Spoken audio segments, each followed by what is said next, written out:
Kapayapaan. Magandang araw po sa inyong lahat mga kapatid sa pananampalataya sa buong Pilipinas at sa buong mundo.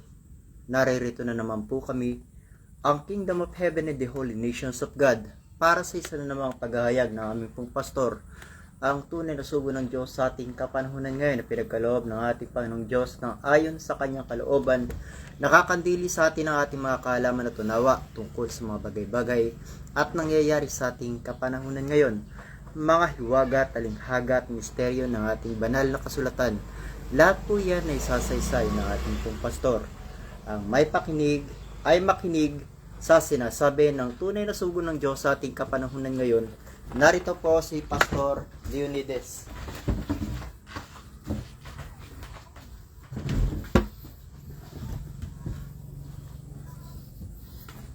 Well, magandang umaga, Pilipinas.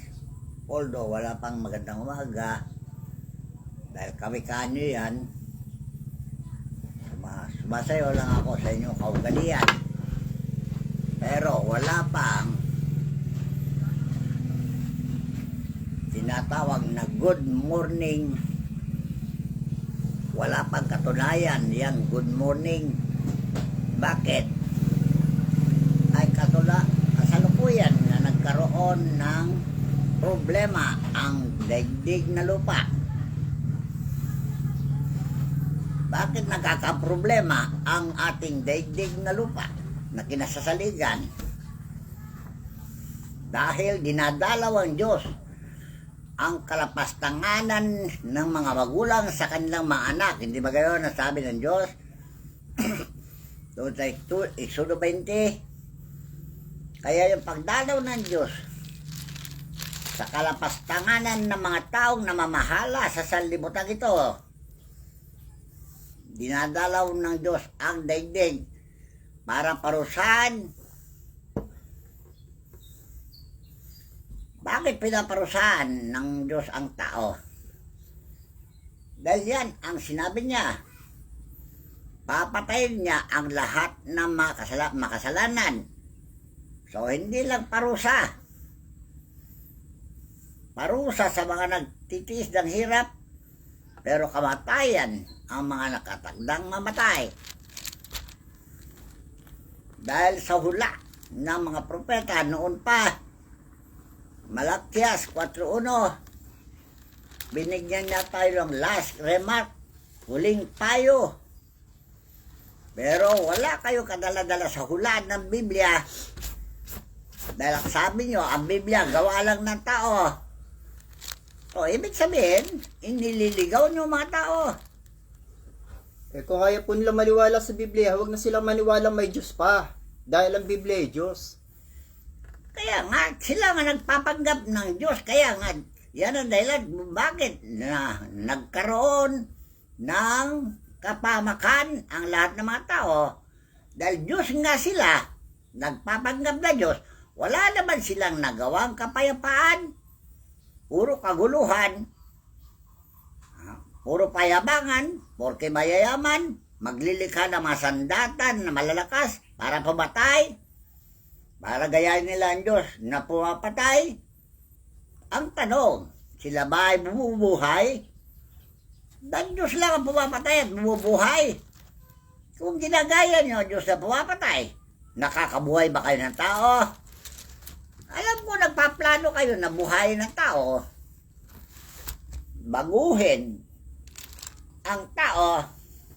Yung tao gagawin mga tigre, unggoy. So, pinaplano nyo na baguhin ng tao at sisirain nyo ang piyesa ng babae. Kontrolin nyo ang panganganak sa pamagitan ng mga medisina na kinakatha o ginagawa. Tunay ba na ang malikha niyong tao ay normal o abnormal? Abnormal. So, ang Diyos ba ay nilikha kayo na abnormal? Hindi po. Normal na normal. Nilikha kayo, sabi ng Diyos. Sinabi niya sa akin. Ayon sa kanyang wangis at larawan. Nilalang ko kayo na normal. Bakit ang mga isip nyo ngayon ay abnormal?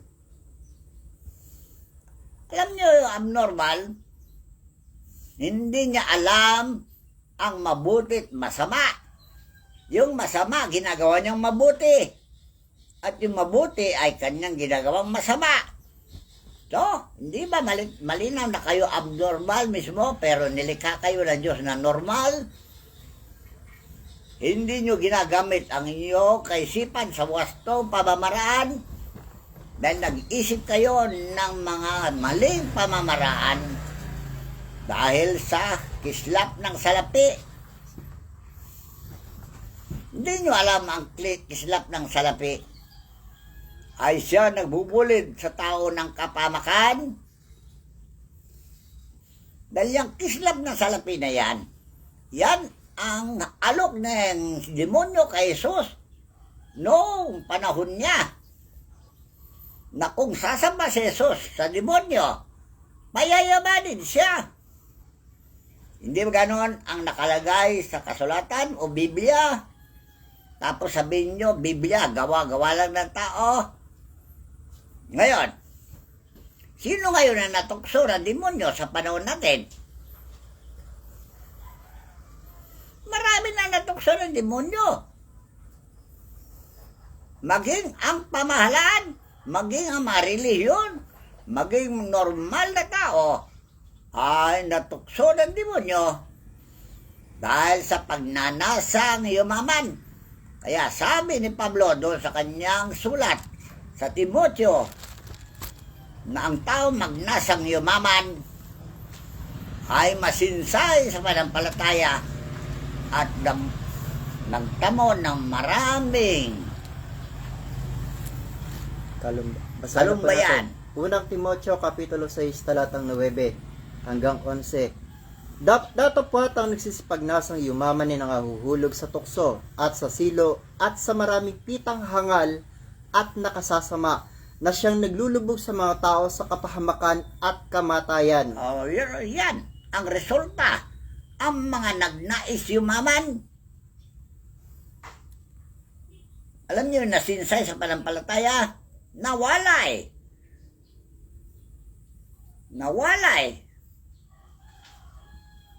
Nahiwalay siya sa Diyos. Dahil ang Diyos ay siyang humahawak ng pananampalataya. Ito daw po ang dahilan bakit nawalay. Sapagkat ang pag-ibig sa salapi ay ugat ng lahat ng uri ng kasamaan. O yan, kaya nawalay kayo sa pag-aaruga ng Diyos dahil sa pagnanasa yung yumaman. Dahil yung pagyaman na yan, sabi ko sa inyo, nagmula sa demonyo. Dahil ayaw ng demonyo na maghari ang mga anak ng Diyos. Kaya una nilang tinukso ay si Jesus. Dahil siya ay tapat na saksi ng Diyos. Kaya tinutokso siya sa kayamanan para masira ang prinsipyo niya para sa kapayapaan. Dahil ang kayamanan, yan ang pagmumulan ng kaguluhan. Hindi ba ganon? Alright, kaya si Jesus, na hari ng kapayapaan na sinasabi dyan sa Biblia, tinukso ni Satanas. Dahil ayaw ni Satanas ang kapayapaan. Gusto niya kaguluhan. Bakit? Dahil siya ay hari ng kaguluhan eh. Hindi nyo alam ni Satanas ay hari ng kaguluhan. At siya ang manunukso. Kaya nga po sabi pa rin ni San Pablo dito, ito pong dahil din na sa pagnanasa ng iba ay nangasinsay sa pananampalataya at tinuhog ang kanilang sarili ng maraming mga kalumbayan. Alright.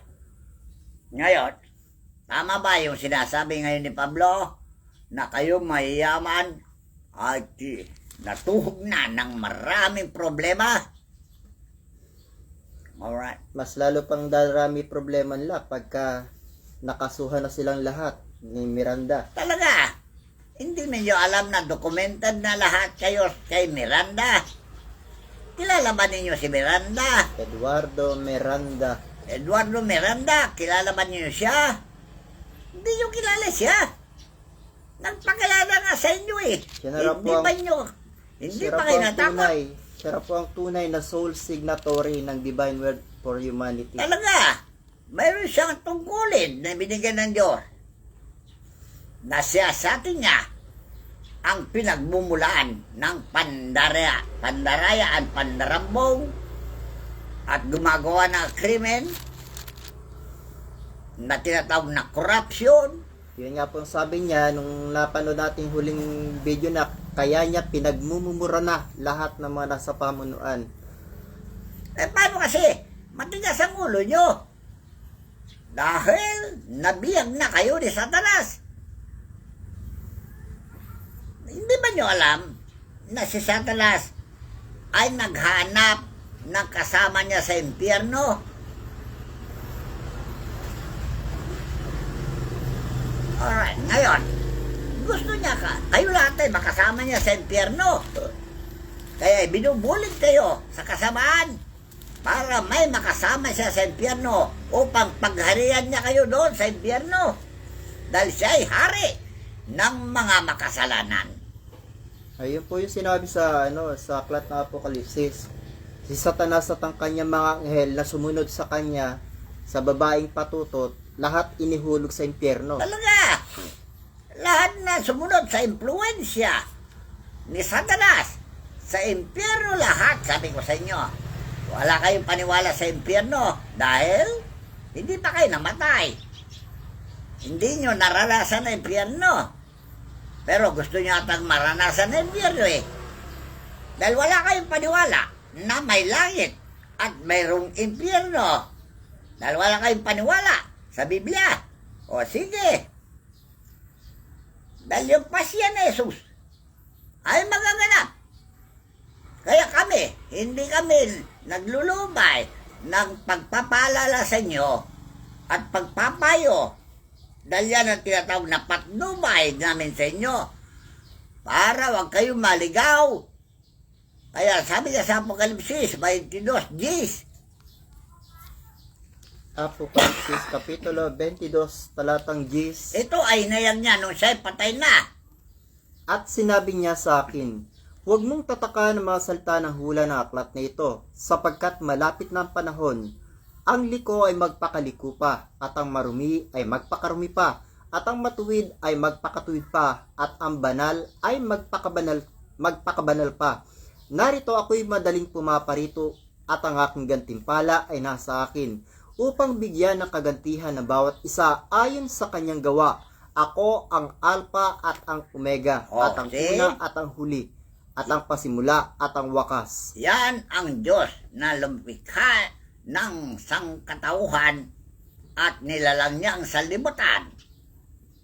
Lahat ng bagay nakikita niyo dyan ay kanyang gawa. Dahil sinabi niya sa akin, inisip ko lang yan. Wala siyang laborer. Wala siyang manggagawa. Inisip lang niya nang karoon ng tinatawag ninyong universe. Sa pamagitan ng kanyang karunungan ay nalikha ang lahat ng mga bagay. Ngayon, inisip niya lahat ng bagay. Nagkaroon ng araw, nagkaroon ng bituin. Inisip niya ang daigdig ay nagkahati-hati at dagat at lupa pinaghati para may matiraan at mayroong magamit na tubig ang sangkatauhan. Yan ang tinatawag niyong creation. Ngayon, nagawa ba ng tao yan? Bakit ginagaya niyo Diyos? Kaya ang Diyos ngayon, sinabi niya sa kanyang sulat sa babagitan ni David, the 82:1,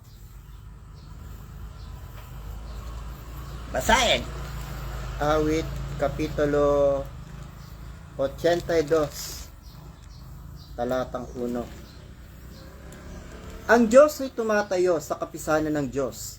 Siya'y humahatol sa gitna ng mga Diyos. Kasi, sino ba nga Diyos na tinutukoy niya, hinatulan niya? Kayo na nagpapanggap na Diyos. Dahil gusto nyo likhain ng tao sa ibang pamamaraan, Pati hayop, gusto nyo maging tao. So, sinasapawan nyo ang Diyos. Gusto nyo ma-overtake ka ng Diyos. Kaya gumagawa kayo lahat ng mga paraan para kayo'y kilalanin ng Diyos na hindi nyo alam na kayo ngayon ahatulan ng Diyos. Ayon sa Apokalipsis, dahil ang gawa ninyo ay kalikuan, masama. Pero malapit na ang iyong sentensya at katulan kung hindi kayo magbago. Kaya nga sabi ng Diyos, bilang Espiritu, naghayag mula sa langit sa pamagitan ng bibig ni Juan Evangelista at sinulat naman ni Dr. Lucas. Dahil si Juan Evangelista nakabilanggot sa Patmos noong panahon niya. Dahil ang mga tao ayaw nila propeta. Nililigpit nila mga propeta. Gaya na sinasabi ni Miranda, ang mga propeta ay kinukulong yan sa Malaysia.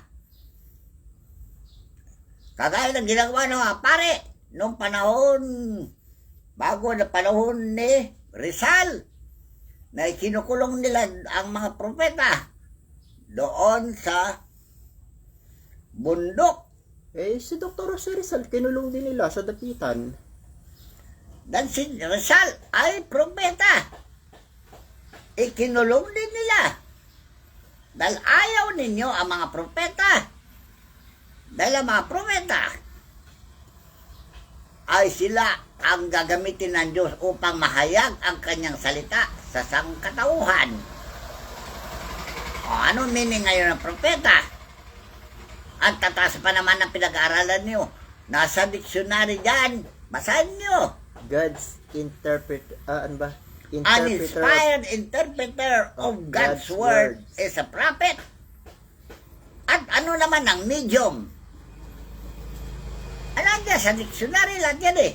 Yung iba, sabi niya, large size, small size, any size, medium size. Hindi ganun ang medium. Ang meaning ng medium, a human or person who is possessed by spirit. Okay. Define the spirit. Kilalanin ang spirit kung sila ay sa Diyos. Dahil maraming medium na lumitaw sa kalupaan na yan ang tinutukoy ni Jesus ng panahon niya. Unang Juan 4. Na maraming lilitaw na mula ang propeta. Ito po, Unang Juan 4.1. Sige. Unang Juan Kapitulo 4, talatang 1. Mga minamahal, huwag kayong magsipaniwala sa bawat espiritu, kundi inyong subukin ang mga espiritu kung sila'y sa Diyos.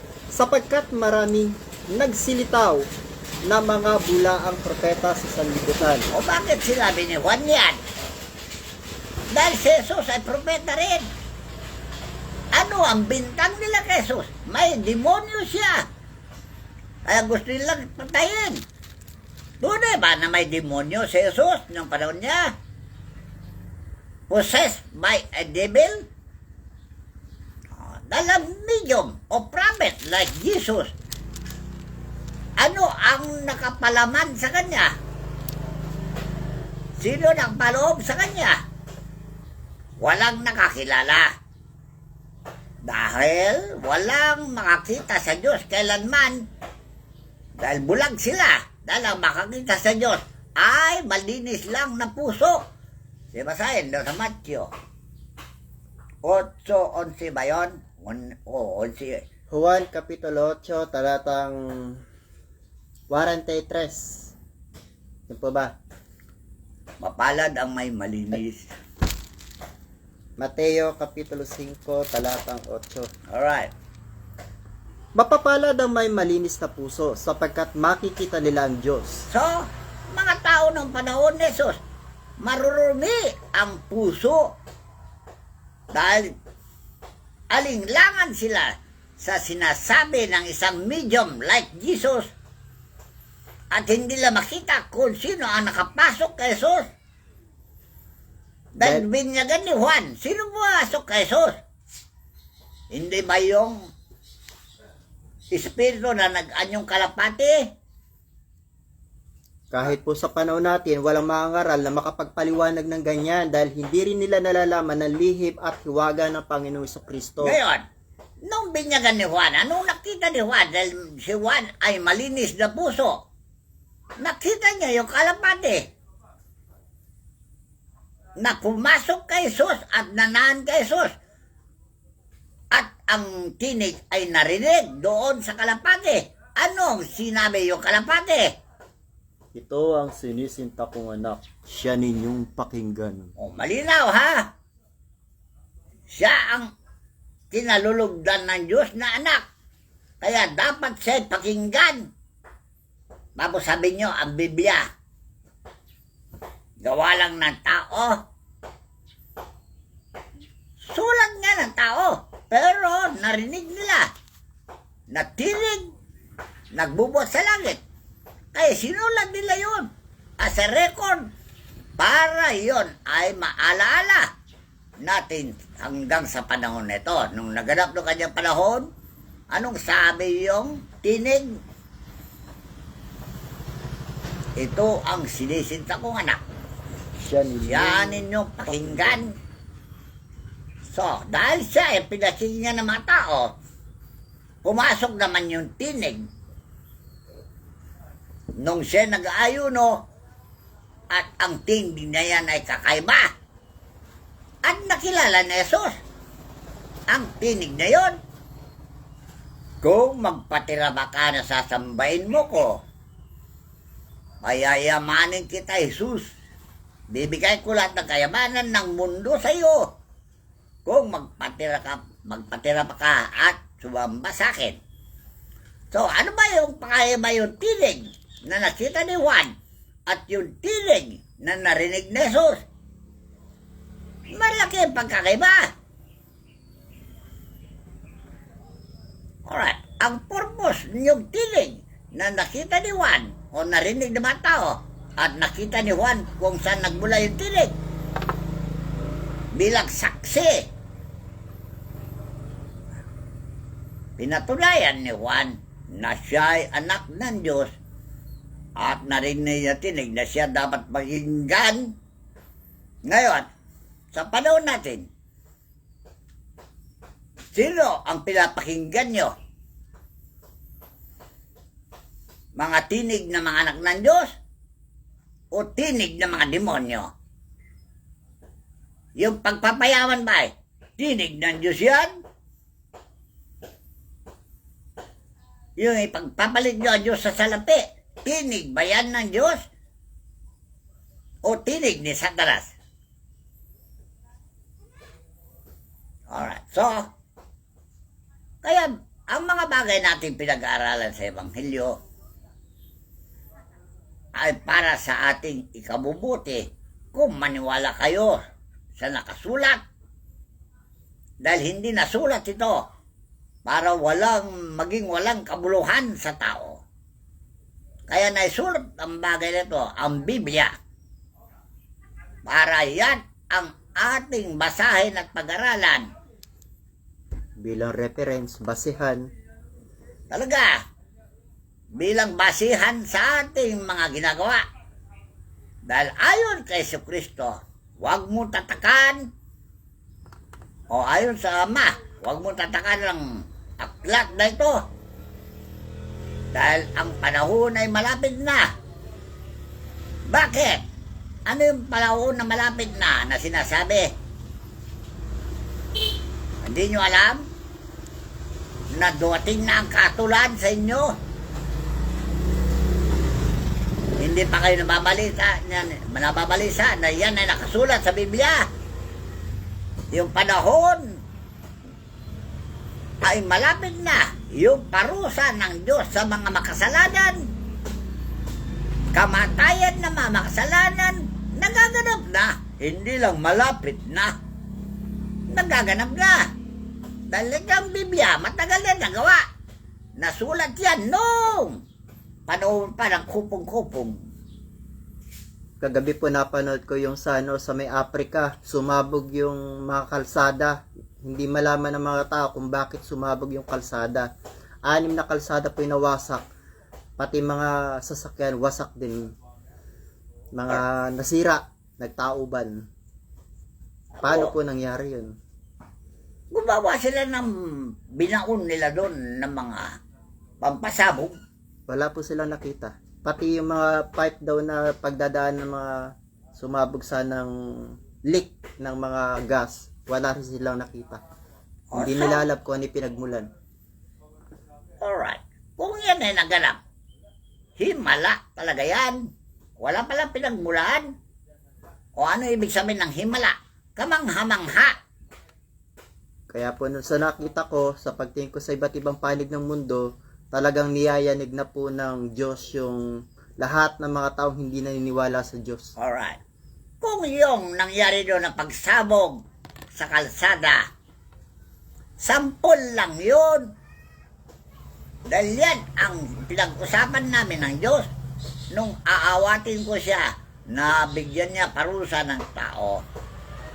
Anong sabi niya sa akin?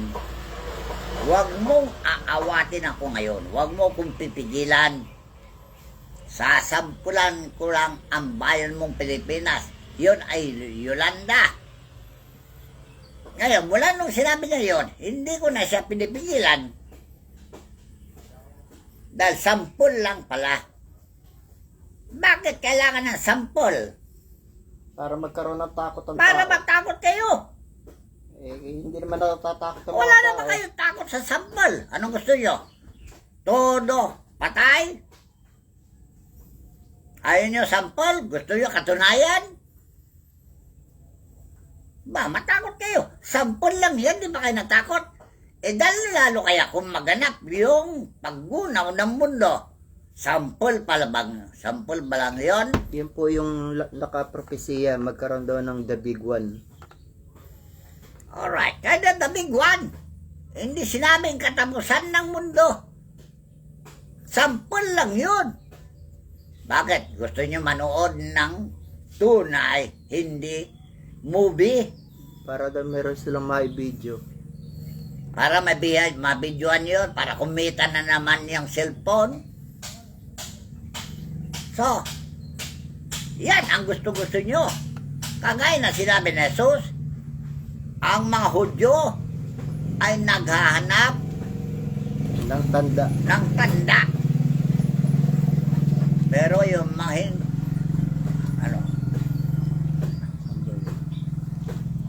yung ibang pananampalataya, naghahanap ng katotohanan. Pero kayo, naghanap kayo ng tanda. Kaya ang tanda lang daw na ibinigay yung nung mga panahon na naganap kay Jonas. Ganon, ang tanda na gusto nyo, yung isa-isa kayong patayin. Ayun na, nakabanta na. Nung nasa langit, nasa langit, si Ebanghilista na nakulong sa Patmos, umakyat sa langit at nag-usap sila ng Diyos at sinabi niya, huwag mong tatakan ang aklat na ito. Ano ibig sabihin yung tatakan? Huwag mong itatago, huwag mong ililigpit, huwag mong sususian.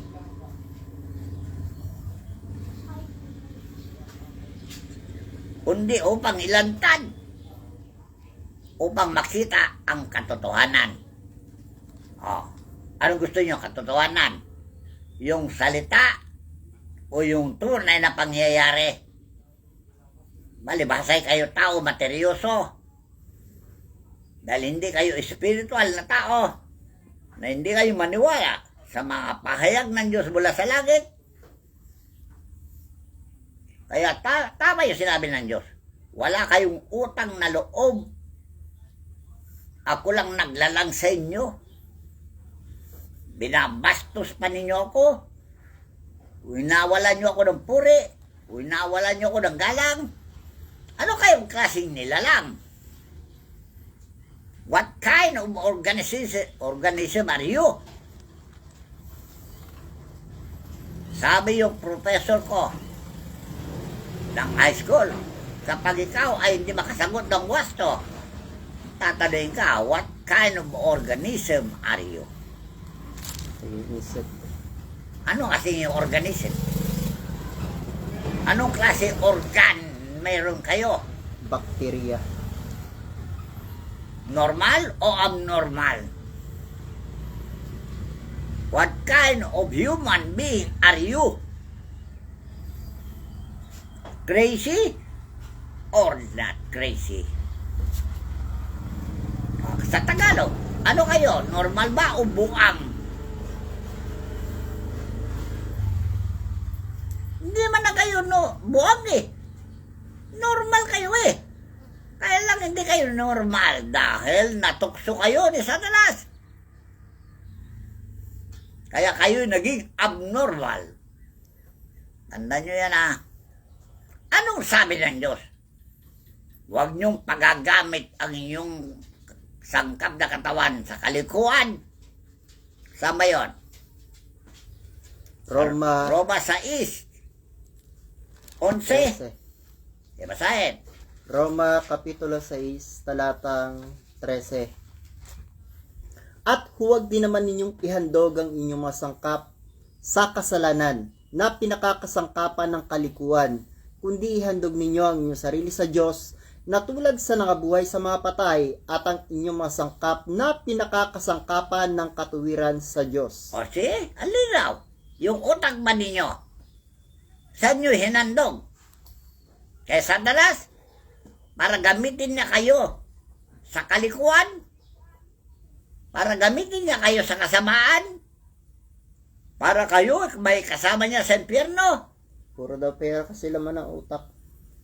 Dahil ang Diyos nyo ay pera, kayamanan, yan ang Diyos nyo.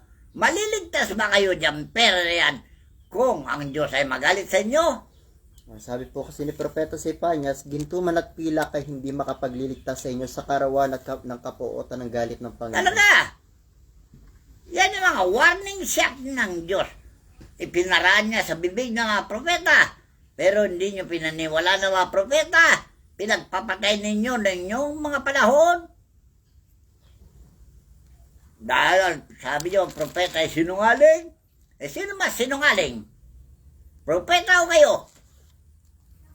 Kayo ang sinungaling, hindi propeta. Dahil hindi kayo maniwala sa Diyos. Dahil wala kayong nakita ang Diyos. Paano makakita kayo ng Diyos? Ang dudumi ng puso nyo. Sinabi ni Jesus. Kaya ito po sabi ng Panginoon, Mateo Kapitulo 23, talatang 37. Sige, basahin.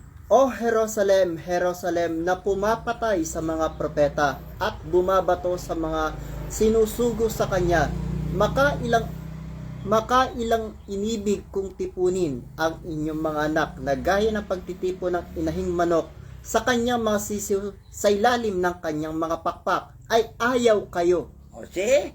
Bakit kailangan kayo pailalim sa pakpak ng Diyos? Para kayo maligtas at kayo paroon sa buhay na walang hanggan. Ibig sabihin, ayaw niyong pasakop sa Diyos? O anong gusto niyo? Gayahin niyo sinabi ni Duterte? Ayaw niya sa langit. Dahil walang pakinabang. Ano ang ibig sabihin ni Duterte? Dahil mga alagad ng Diyos, talagang hindi nagpapabayad ng anuman. Walang sweldo lang yan. Mga propeta, walang sweldo. Walang hanabuhay. Sariling sikap. Kaya lang, pinagpapatay ninyo ang mga propeta, sabi ni Jesus. Pati si Jesus, pinatay ninyo. Dr. Jose Rizal, pinatay din. O, Dr. Rizal, pinatay ninyo. Alright. Yung mga apostol ng Panginoon, pinatay ninyo. Eh, sino po ba sinasabing mga mamamatay na yan? Isang mapait na katotohanan na dapat malaman ng lahat ng sangkatawan at lahat ng mananampalataya. Yung ayaw sa Diyos, sila pumapatay sa mga propeta. Gusto nila, demonyo. Anong imperyo po yun? Imperyo ng mga Romano. Ayan po, napakaliwanag. Ayaw nila ang Diyos. gusto nila impyerno. Kaya po yung Vatican kasama rin sa New World Order. Ay lahat naman nasa New World Order ngayon, kinakasuhan na silang lahat. Talaga. Dahil kayo mga sindikato. Si Biden, patong-patong na kasi yung kinakaso kay Biden. Alright. Ayaw niyo sa langit dahil wala kayong pakinabang. Si Duterte, kakasuhan din yan ni Tatay Eduardo. So, meron ng investigator na inilagay ng Diyos. Lahat ng gumawa ng masama, mauubos kayong lahat. So, ngayon, may panahon pa, sinasabi ko sa inyo. Kung kayo ay nakatihayan na cross, kung baga sa kara cross, mag-flip side na kayo, maging tao na kayo talaga. Magbago na kayo. Dahil nangyayari na yung mga sample na sinasabi ng Diyos, nangyayari na. Pinababayaan ko lang. Dahil talagang kailangan masample lang kayo Pero hindi kayo maniwala sample. Gusto nyo katunayan? Dahil sabi nyo, panapanahon naman na ganyan every year ganyan Ang tao po kasi hindi magkakaroon ng takot kapag hindi nayanig. Talaga, Nasindak. every year yan nagaganap. Dahil yan ang pasya ni Kristo noong panahon niya. Kahit na sa panahon natin, yan ang patuto ni Pablo. Nagagantihan niya lahat ng mga hindi tumatalima sa kanyang ebanghelyo. Yon ang patuto ni Pablo sa Tesalonica. Lahat na hindi tatalima sa ebanghelyo ay gagantihan niya ngayon. Taon-taon na parusa. Walang hanggang kaparusahan. Basahin po ba? Sige, basahin.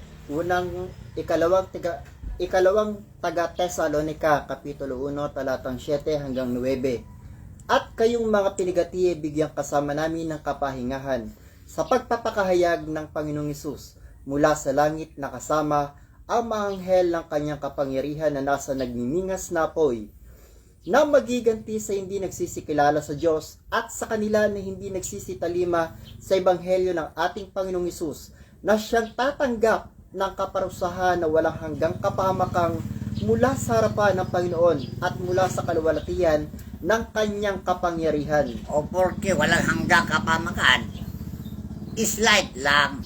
Sabi nyo, kaya natin yan. Ay nasirain niya mga tulay natin. Kaya natin gawin yan. Kahit nasirain niya ang kalsada, kaya natin gawin yan. Bakit? Dahil meron kayong pera. Calamity Mapera fund. na kayo. Calamity fund. Dahil ang calamity fund ninyo ay sinisindikato naman ng kapwa ninyo. At sila ang yan, mga bagay na yan ay siyang nagbubulid sa inyo sa impyerno. Pagnanakaw, pag-scam, pagungurap. Yan ba tinuro ng Diyos na kayo'y magkurap? Kayo magdakaw, mandaya, at mandarambong. Turo ba ng Diyos yan? O turo ni Satanas? Alright, so pag ninyo magpasya, hindi naman kayo abnormal na tao. Normal kayo. Ano sabi kanina ni Pablo? Huwag niyong pagagamit ang iyong katawan kay Satanas bilang kasangkapan ng kalikuan.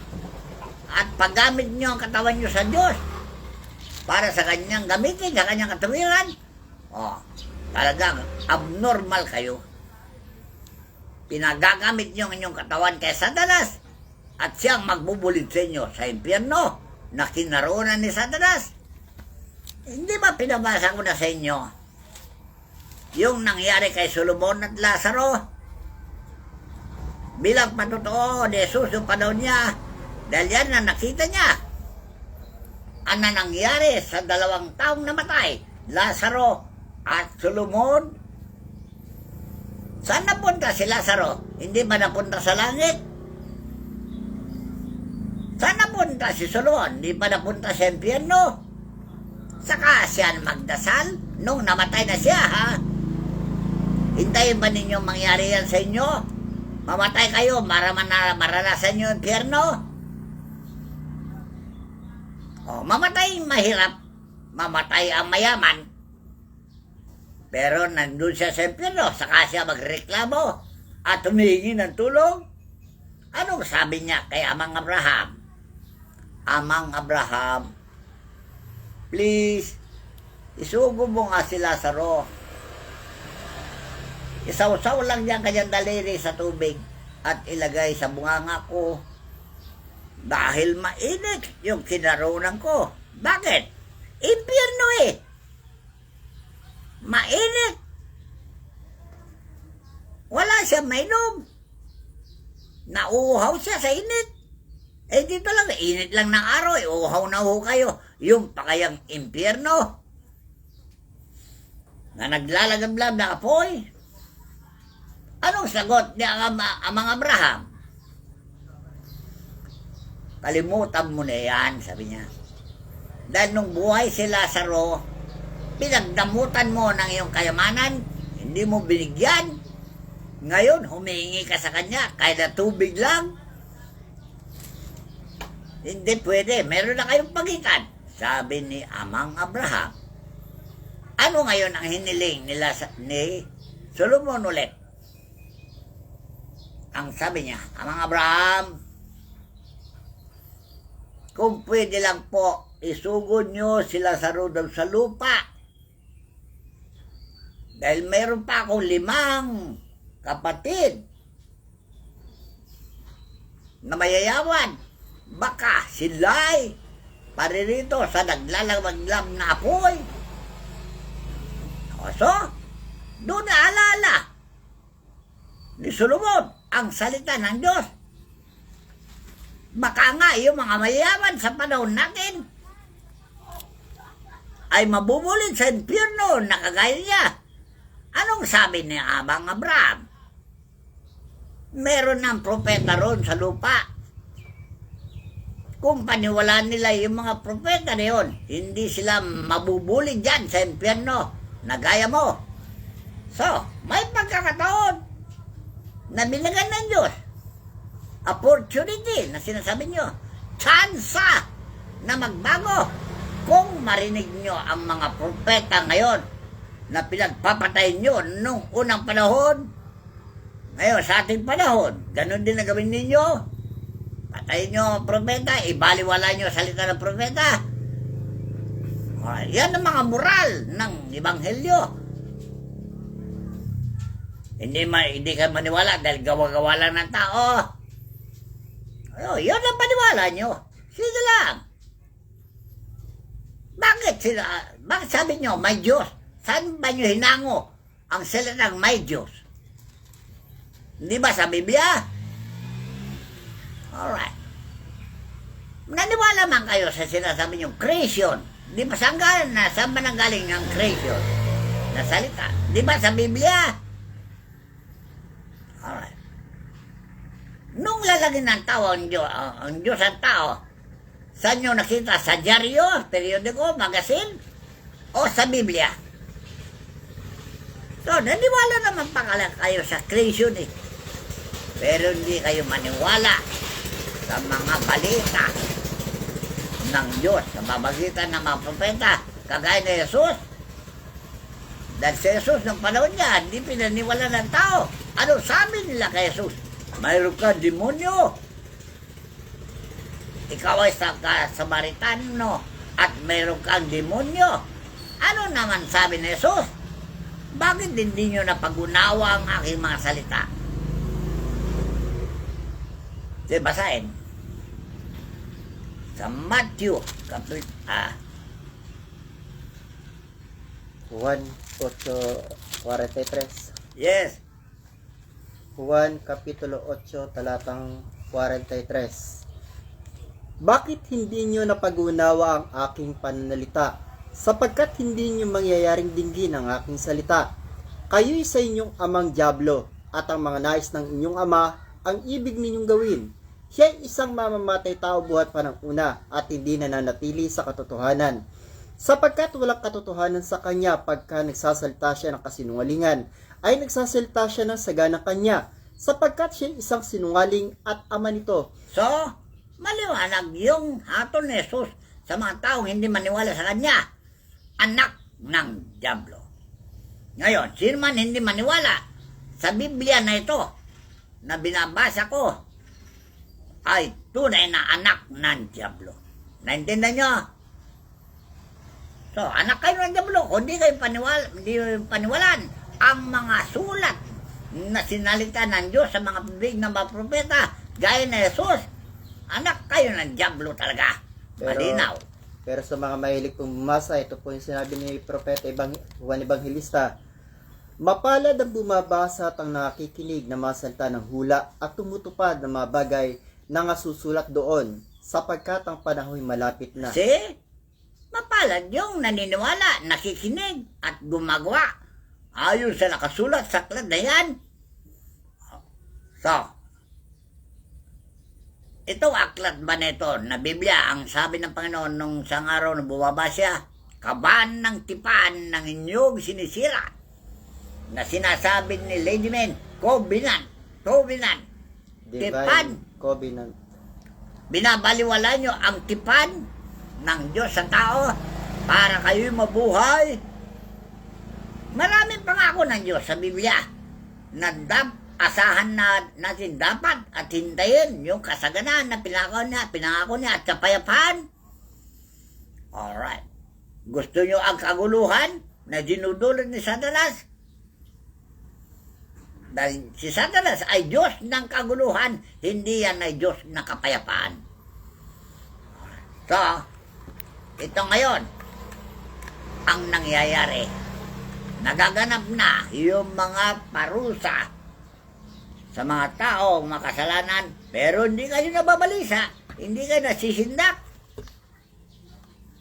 Parang gusto nyo makakita ng tunay ng panuurin, dahil mahilig ka sa panuurin ng TV.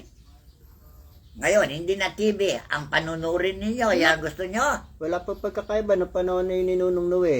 Tuwang panitanong nila kung kay ninunong Noe kung kailan magaganap yung paggunaw sa mundo. Talaga.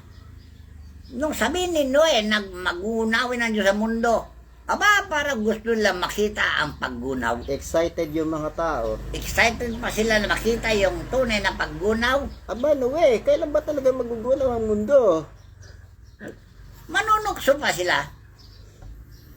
Mang aasar.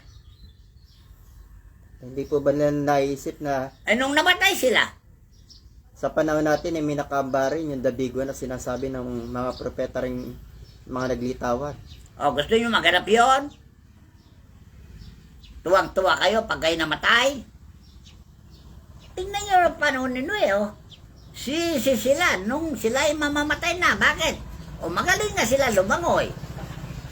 Patay din. Patay pa rin dahil hindi sila makapagluto ng pagkain. Nakalangoy nga, patay naman sa gutom. Magaling Patay na din. lumangoy, lumulutang. Wala naman makain, hindi ka mamatay dyan. Malamig pa yung tubig. So, hinintay nyo ganon, parang ipakita nyo Diyos, magaling kayong lumangoy. Ang sabi naman po ng iba, pinangako raw ng Diyos na hindi na raw gugunawan ng daigdig. Dahil may bahaghari. Ipinangako na nga ng Diyos na huwag niyang gagawin yun dahil sa awa niya sa mga tao na nangangamatay. Dahil ang mga tao pala, pagka mamamatay na, Saka sisi, ng sisi. saka patatay Saka sa manata Diyos. na manata. Na magbalik loob na sa Diyos. Paano ba makapagbalik loob sa Diyos? Wala, nandaigdig, lubog na. Yun ang gusto nyo makita. The end of the world. Talagang unggoy kayo talaga. Alright, so, kung gusto nyo maging mapayapa ang daigdig, magbalik loob na kayo sa Diyos dahil nangako ang Diyos ng kapayapaan, kasaganaan kung tayo tumalima sa Diyos bilang anak niya. Dahil gusto niya lahat ng mga anak niya makapagbalik sa langit, doon sa kinaronan niya sa langit. Ginusto nyo ang kayamanan dahil gusto nyo sa impyerno. Sige. Sabi ni Jesus, tinutulak kayo. Ano sabi niya? Sige, babayan mo lang sila. Yung liko, magpagliko pa. Sige, magpaliko lang kayo. Kung yun ang gusto nyo. At makita nyo yung hinahanap ninyo na ebidensya. Dahil gusto nyo sa impyerno, dadali kayo talaga sa impyerno. Tandaan nyo. Akala nyo walang impyerno. Walang langit. Dahil wala kayong paniwala sa Biblia. Sige lang. Pagpatuloy nyo, yung kawalangian nyo, sabi ni Jesus, sabi ng Ama. Pagpatuloy nyo, yung kasalanan na ginagawa nyo. At darating siya. Sisentensyan niya kayo ng kamatayan. Kahit napilak ninyo, ginto ninyo, hindi makapagliligtas sa inyo. Sabi ng Biblia. Tandaan nyo ya. Sa bibig ni Panias. Propeta si Panias. 1:17. At aking dadalhan ng kapisahan ng mga tao na sila'y magsisilakad na parang mga bulag, sapagkat sila'y nagkasala laban sa Panginoon, at ang kanilang dugo ay mabububo na parang alabok, at ang kanilang katawan ay parang dumi. Kahit ang kanilang pilak o ang kanilang gintuman ay hindi makapagliligtas sa kanila sa karawan ng kapuotan ng Panginoon. O ano yung dugo nyo mabububo sa lupa? Yung mga aksidente. Sasabog ang ulo nyo, sasabog katawan nyo. Saan pupunta yung dugo nyo? Sa lupa. Sa lupa. At magiging alabok pag natuyo na. Okay na. At yung katawan ninyo parang dumi. Bakit? Dahil pag nalunod kayo, Yung mga at natatabunan ng namatay kayo sa landslide. dagat. Yung mga natatabunan ng landslide, pagka nagtagal, Kung nalunod nagiging kayo lupa sa na rin. dagat at lulutang-lutang kayo, hindi ba kaya mabulok kayo? Para kayong isda, baboy, manok na lumulutang, masama ang amoy. Eh, naging pagkain na lang ng isda. O yun naman nadaganan ng landslide.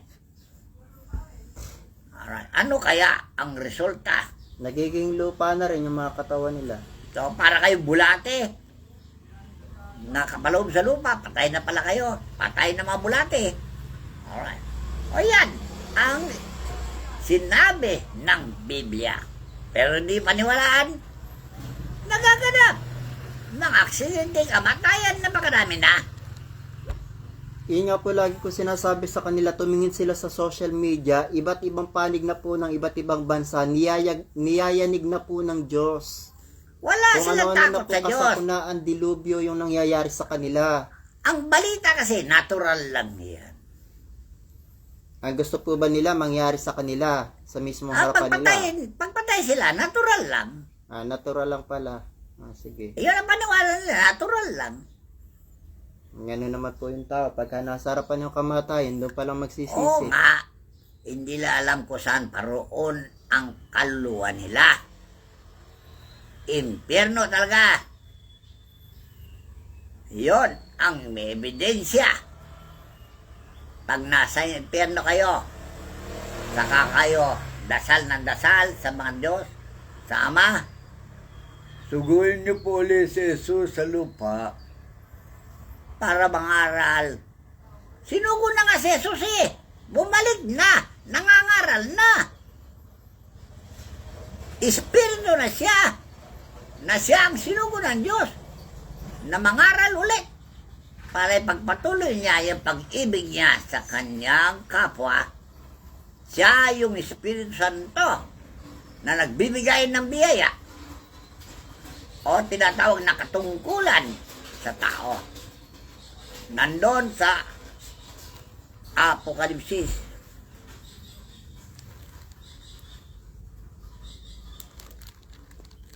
Uno, 8.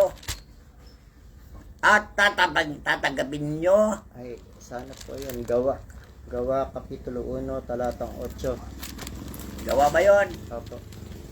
Datapwa tatanggapin ninyo ang kapangyarihan pagdating sa inyo ng Espiritu Santo, at kayo'y magiging mga saksi ko sa Jerusalem at sa buong Judea at Samaria at hanggang sa kahuli-hulihang hangganan ng lupa. O ano yung kapangyarihan na tatanggapin mo sa Espiritu?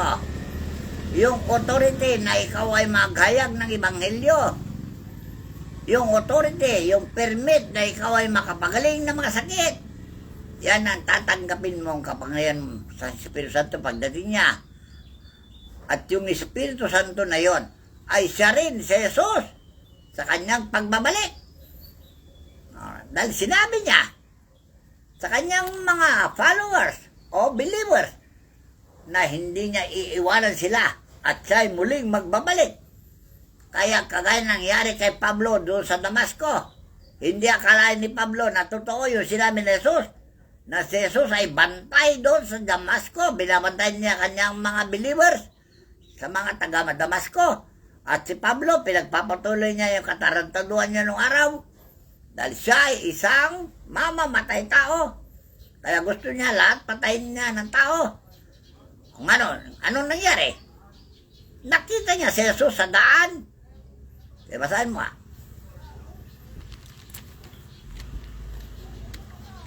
Patay na si Jesus yan 5 taon na nakaraan yan. Dahil 5 taon na katahimikan nung namatay si Jesus. Pagkaraan ng 5 taon, nagising na naman ng katarantaduhan.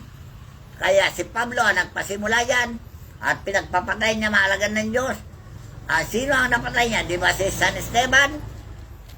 Binayaran niya yung tao mga pumatay at tinakpan niya ang kanilang record sa gobyerno dahil siya ay isang abogado.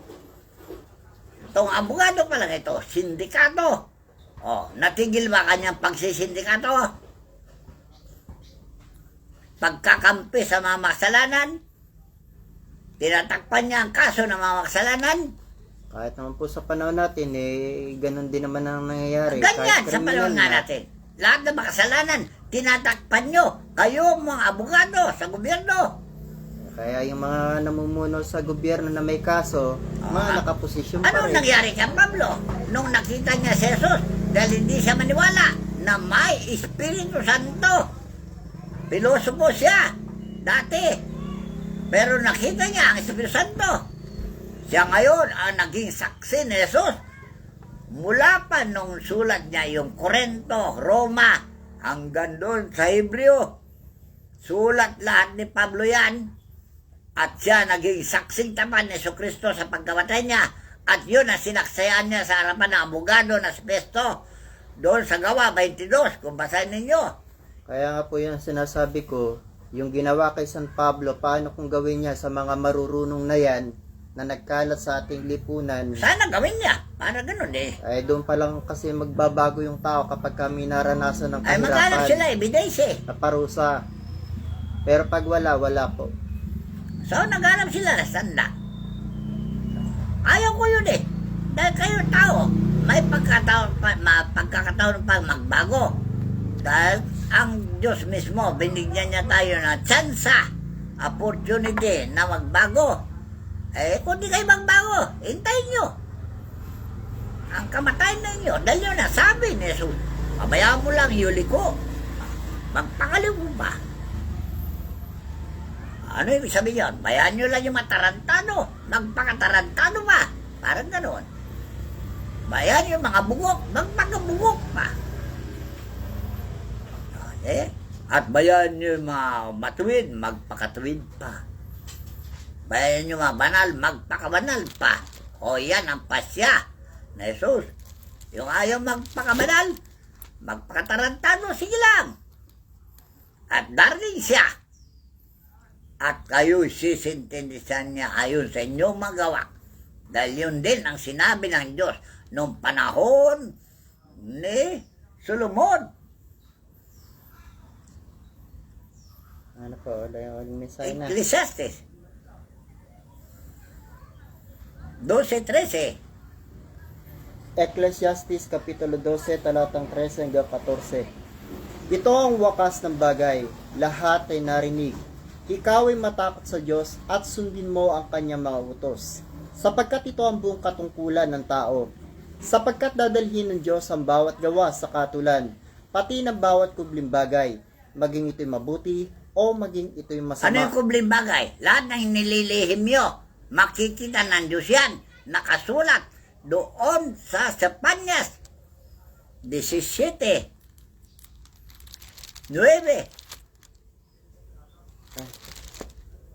Jeremias Kapitulo 17. Oo, Jeremias 17:9. Dahil ang tao sinungaling talaga. Pero sinisiyasat ng Diyos ang puso nyo, tandaan nyo. Ang puso ay magdaraya ng higit kaysa lahat na bagay at totoong masama. Sino makaalam? O see, mandaraya kayo talaga eh. Kaya na nasarapan kayo ng korte.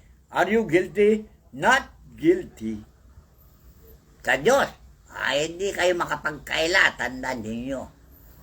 Dahil sinisisat niya ang puso nyo, kaisipan ninyo, para gawaran kayo ng kaatulan.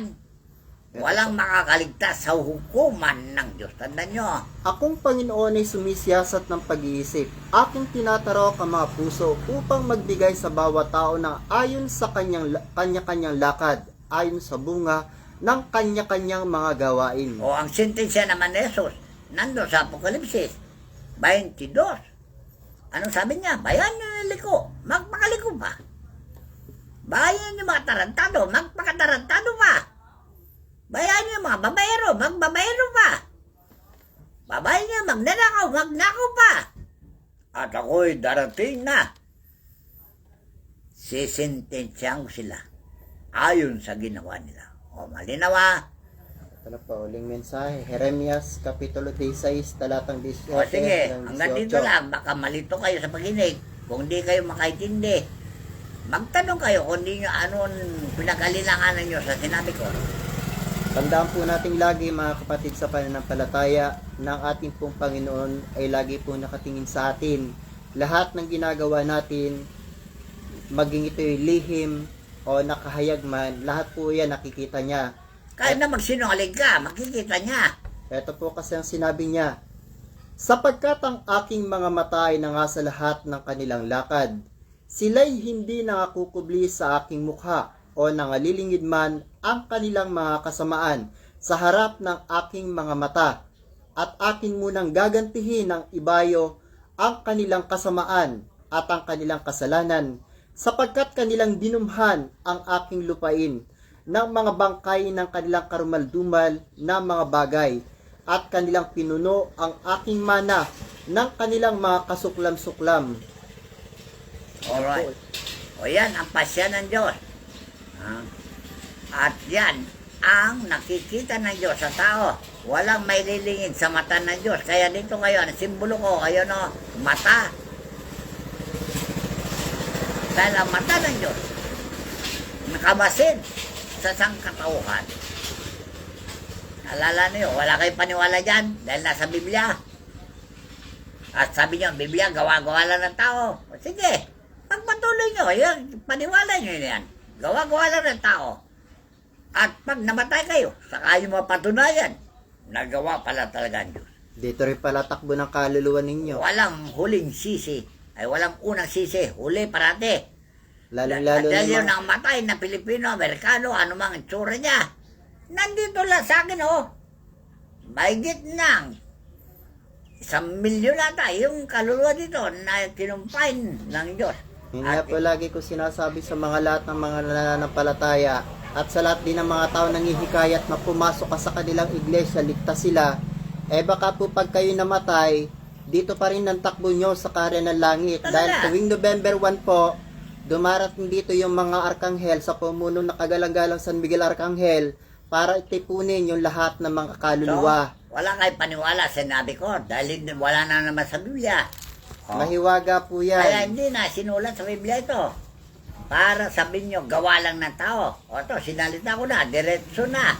Kaya nga po hinihikayat ko lahat ng mga may third eye, kayo po yung magpapatuto niyan, hindi po kami. Dahil kayo yung makakakita sa mga arkanghel kung paano nila tipunin yung lahat ng mga kaluluwa na dumarating dito at gustong magpaligtas sa karya ng langit. Kaya kayong lahat ng mga mangangaral, baka isa rin kayo, sa dito rin kayo tumakbo pag kayo namatay na. Kaya kayong mga relihiyon, wala kayong karapatan na magligtas ng kaluluwa. Tandaan nyo. Tanging ang sinugo lamang po ng Diyos sa may authority. na makapagligtas ng mga kaluluwa. Tandaan niyo po yung sinasabi namin. Kaya ito pong aming mga hinahayag na mga katotohanan bilang pagmamahal at pag-ibig ng pastor sa lahat po ng mga tao. Alalahanin ninyo, kausap-usap ko si Haring Kamatayan. Nag-usap kami dalawa. Dahil pinapapirma niya ako sa mga pangalan ng mga taong papatayin niya. Anong sabi ko sa kanya? Kung ang tao hindi ko pakinabangan sa huling araw, kunin mo na po. Pero yung mga taong pakikinabangon ko pa, ay huwag mong kunin. Ano ibig sabihin yon? Kung magsisi kayo at magagamit ng Diyos ang katawan ninyo para sa kanyang katuwiran, hindi kayo pwedeng pilmahan. Pero kung hindi kayo magsisi at hindi kayo magbago, kayo ang kukunin ng Diyos. Tandaan nyo, maging bata, matanda, anumang relihiyon nyo, walang ginagalang ang relihiyon ng Diyos kung hindi matuwid ang kanyang ginagawa. Ang tunay na relihiyon, sabi ni Santiago, ay dalawin nyo mga babaeng bao at kanilang kapigatihan at bigyan nyo na solusyon ng kanilang problema at tulungan nyo sila. Yan ang tunay na relihiyon. At sa lahat naman po ng mga nangangaral ng banal na kasulatan, tama na po ang pagbubulaan. Panahon na po ng paghatol at paghuhukom. Baka kayo rin ang mahatulan. Kamu kayo pastor sa Mindanao. Ano pangalan? Ay, yung Muslim po ba kahapon? Oh, yung Muslim yung na mga nagayang. ngaral ng Muslim. Yung Basta po yun, isa siyang mga ngaral ng Muslim. hindi tunay na Muslim. Sumanid lang daw sa Muslim. Nakadamit Muslim. Mali-mali naman ang kanyang ginagawa, sinasalita. Walang katunayan na kanyang sinasalita. Puro kuro lang niya. Yan po yung sinasabi namin, hindi po basta-basta ang pangaral ng Biblia. Dahil ang Biblia po binalot po yan ng hiwaga, talinghaga at mga misteryo. Kaya po, sinugo lang ng Diyos ang may karapatan at authority na mangaral po niyan at ang kanyang mga tinuruan. So hanggang dito na lamang po at maraming salamat sa inyong lahat sa patuloy na po napakikinig sa mga tunay na aral ng katotohanan ng ating pong pastor. Ang lahat po ng kapurihan, kapangyarihan at karangalan ay ating itinataas sa ating dakilang Ama siya nawa. Maraming salamat po sa inyong lahat.